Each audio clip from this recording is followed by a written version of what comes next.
All right, today we're going to tackle one of the most important essays ever written about crypto, Vijay Boyapati's The Bullish Case for Bitcoin. Now, just a quick heads up, this is for educational purposes only, definitely not investment advice. What we're going to do is simply unpack the core arguments from the essay itself, using its logic and its visuals. So let's dive right in. You know, the whole story really kicks off with this pretty revolutionary question. Think about it. For literally all of human history, sending money meant you had to trust somebody, a bank, a government, some institution in the middle. It was just a fact of life. But what if it didn't have to be? And that's the puzzle that the anonymous Satoshi Nakamoto solved back in 2008.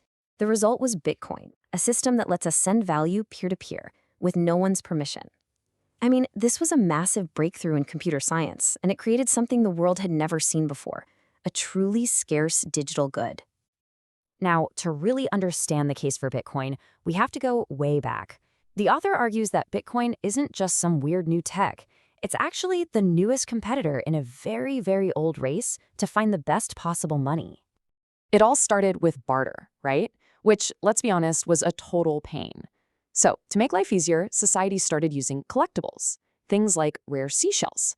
Not because they were useful, but because they were a great way to store wealth and trade with it later. So what makes one of these things better than another? Well, the essay lays out these key attributes.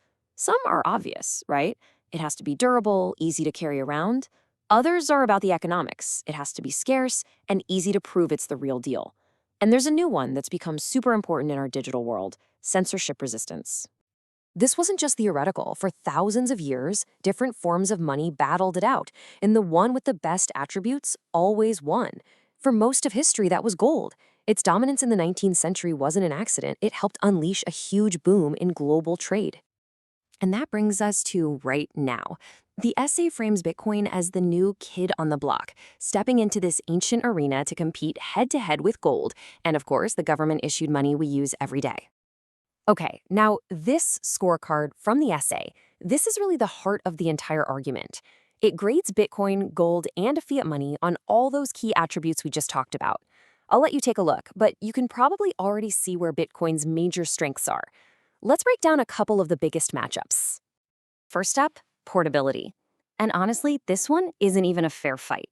Gold is super heavy and crazy expensive to move securely. You can't just email a gold bar to someone, right?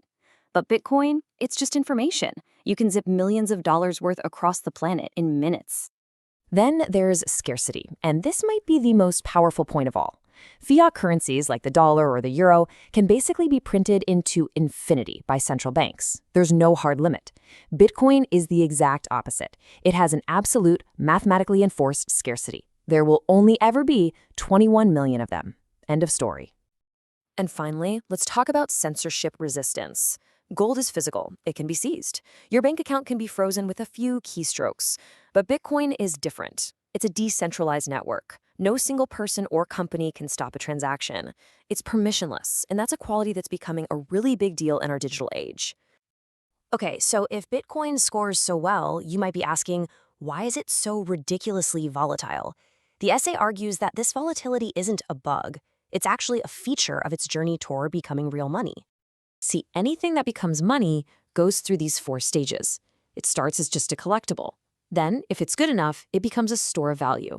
Only much later does it become a common medium of exchange, and finally, a unit of account. The argument is that Bitcoin is still super early in this process, making that big leap from collectible to store of value right now. And that journey, it looks a lot like this, the classic Gartner hype cycle. You see this with almost every game-changing technology. There's a massive peak of hype, then a devastating crash, and then a slow, steady climb as people figure out how to actually use it. The author claims Bitcoin's wild price swings are just a series of these hype cycles, each one bigger than the last. And hey, to prove this isn't just some weird Bitcoin thing, check out this chart of gold from the 1970s. Right after it was separated from the US dollar, it went on its own wild ride, a huge bubble and then a crash, before it settled into its role as a stable store of value. As they say, history doesn't repeat, but it sure does rhyme. So here's the key takeaway. Each of those volatile hype cycles sucks in a whole new wave of people, pushing Bitcoin further and further along this classic S-curve of adoption. According to the essay, we're just now moving out of the early adopter phase and into the early majority. So all of this brings us to the final act, the author's argument for what Bitcoin could actually be worth. And yeah, this is where the numbers get pretty interesting.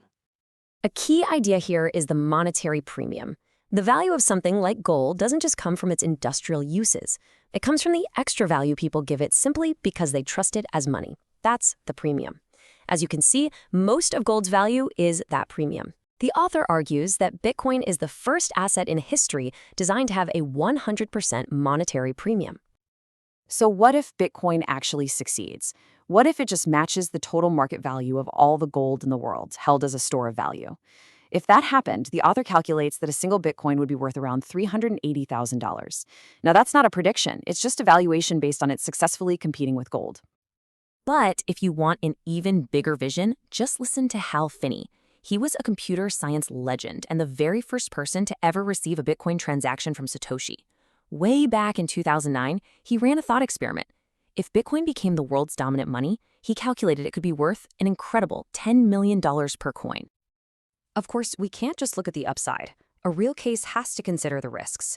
But the author makes a very important distinction between the common criticisms you hear all the time and the actual risks that could threaten Bitcoin's existence.